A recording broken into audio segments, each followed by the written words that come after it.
Hi guys, আবার চলে এসেছি একটা নতুন মিনি ব্লগ নিয়ে। তো আশা করছি তোমরা সবাই খুব ভালো আছো আর আমিও খুবই ভালো আছি। তো সকাল সকাল বেরিয়ে পড়েছিলাম মর্নিং ওয়াকের জন্য। আর সামনেই চায়ের দোকান, চা দোকান দেখে আর লোভ সামলাতে না পেয়ে একটা গরম গরম চা আবার মাটির ভাঁড়ে নিয়ে চাটা খেতে খেতে চলে পড়লাম আমাদের রাস্তায়। তো হাঁটতে হাঁটতে পৌঁছে গেলাম লেকের সামনে। আর রাস্তাটা জাস্ট পুরো ফাঁকা, এত সকালে ঠান্ডার সময় আর কি হবে। তারপর এন্ট্রি করলাম লেকে আমরা। কিন্তু এখানে অনেক লোক এসেছিলো।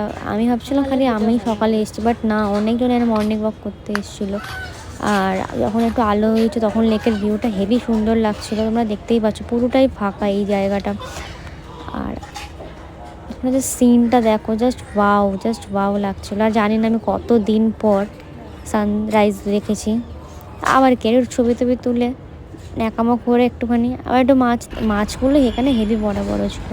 তারপর লেক থেকে বেরিয়ে আবার চলে এসেছি ঘরের দিকে। আবার খেয়ে দিয়ে একটুখানি ব্যাস, আজকে অবধি এতটা ভালো লাগলে